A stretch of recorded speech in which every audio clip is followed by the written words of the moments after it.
getting to some of your responses, thank you once again for responding. I noticed in, do you have a copy of your responses, or would you like them? Yeah, that'd be great. Yep. Okay. Yeah, thank you. Okay. And how long is this? Do you have a time constraint? No, I'm just curious. Oh, it's not that long. Okay. Just number 3, I want to start there. You indicated that you have a passion for early childhood readiness, I guess. That is in kindergarten, early child readiness. And that's your sort of your pressing, that's a pressing issue that you see. Mm-hmm. And so one of my questions is how you know that the budget contention that you had, them funding the Memphis City schools with that 10%. Were you aware that some of the discretionary funds that Memphis City Schools uses included early childhood programs?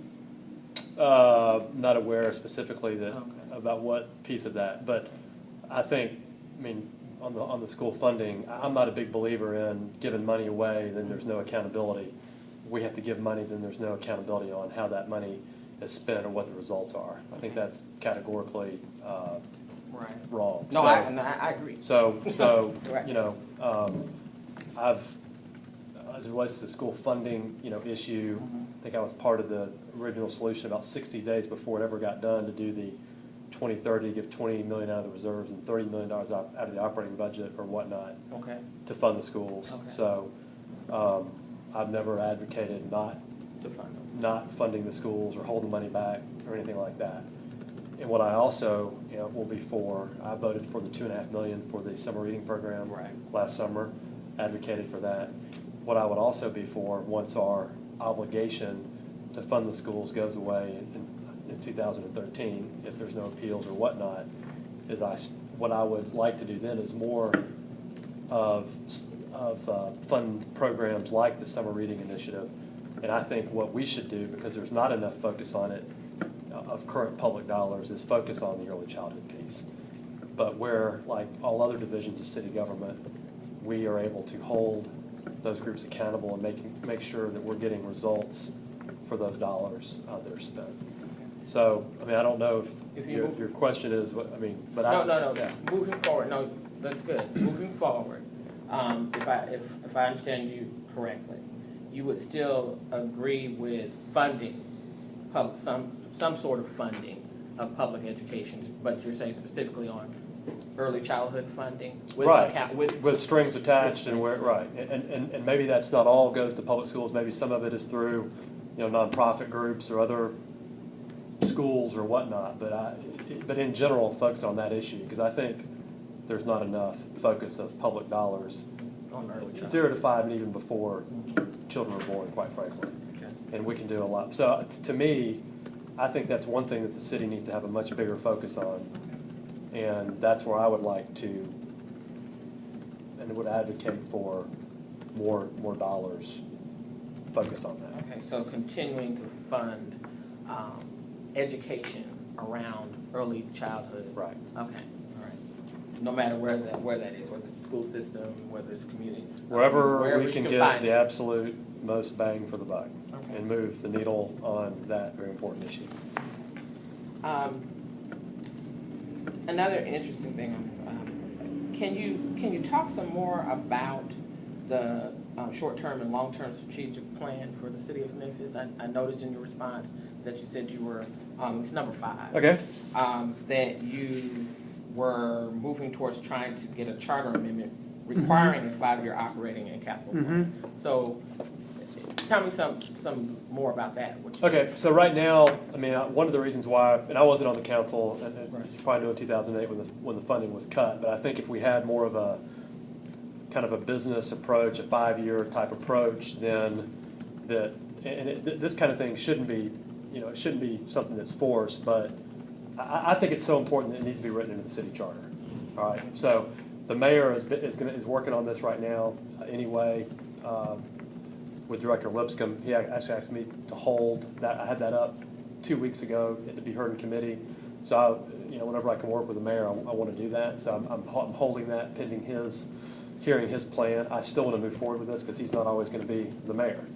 And so I think if we had a 5-year plan, decisions like the one in '08, we would have really, I would hope, that would, a 5-year plan, we would have had to really think through the implications of that. All right, we're cutting this funding, well, we've got a contingent liability on the books. What happens if we lose the lawsuit? What are we going to do in that case 2 or 3 years down the road? Okay. So that's what it is. It would basically, it's actually a 6-year plan. The first year, so like we hear our capital and operating budget now, that would be year 1 for the current year, and then there'd be a 5-year forecast of revenues, expenses. You know, for example, on the capital plan, if we're going to open a skate park or a dog park or a fire station, what are the operating costs that are associated with that? Right now, that process is really disconnected. So I think it would force fiscal discipline, and we'd really be able to look back and say, okay, we thought, you know, this expense was going to be X, but it ended up being Y. You know, why was that? Who do we hold accountable for that? We have it's really soft, but somewhat of a 5-year plan on the capital side, but not on the operating side. So have you gotten, I noticed you want to do this through a charter amendment, and I know that can be an onerous process.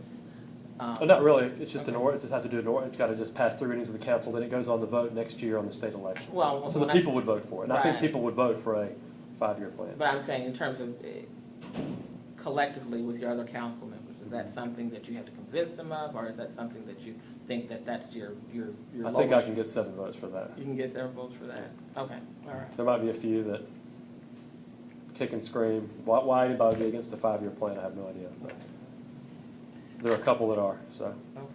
Okay. I'm skipping around, so to make this interesting. so I'm looking at 9. Okay. And you indicated that you integrate the will of your constituents into your actions by being responsive to their needs. Mm-hmm.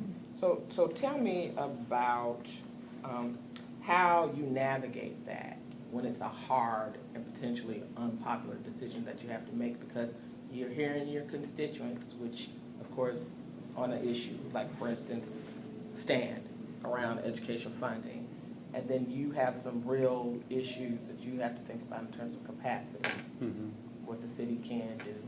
For instance, you mentioned coming up with the money that the $57 million, where you guys didn't have it. Right. So tell me how you balance that. I guess what I try to do is look through I just try to make a decision on I represent half the city, so I'm a super district member, which I like because it's kind of, you know, if you're a single member, you're somewhat more focused on your specific district and those needs. So as a super district member, I really I represent, you know, half the city, really. So my framework for decision making is what's in the best interest of the city of Memphis and what's right. I mean, I'm not thinking about what office I'm going to run for next, and I don't have any ambition to do anything else. So it's all, I try to make a decision, for what is right for the city. And so an example of that would be this last budget deal. The easy thing for me to do would have been to sit back, do nothing, vote against the budget, you know, but I didn't do that. I proposed an alternative budget. I could have still said, well, I proposed an alternative budget, but I'm going to vote no. I didn't. I worked behind the scenes, and we got together the votes to pass the budget. And I voted for the 18 cents for the assessment, you know, which is a part of that whole deal. And a lot of my constituents don't like that. But I thought we were to the point of having a government shutdown, and there are a lot of additional savings initiatives that are coming now around pension reform and some other of these macro reforms. So I think that's an example of doing the right thing, not doing the politically expedient thing. And so that's how I make my decisions, is pure and simple. What do I think is the best interest of the city of Memphis? And in terms of how I get the information, I think I've got an open door policy. I read all my emails. I respond to all the emails. I meet with people when they want to meet, you know. So. What do you do that's proactive in terms of dealing with your constituents, interacting with your constituents? In terms of? I hear you say I'm open door policy, so that means you can come to me. I respond to your emails. I've participated in town hall meetings. I had one that I initiated after the issue in that Malco, East Memphis. Right. deal. Well, there's a lot of consternation, people were concerned, so we had a meeting on that, and I hosted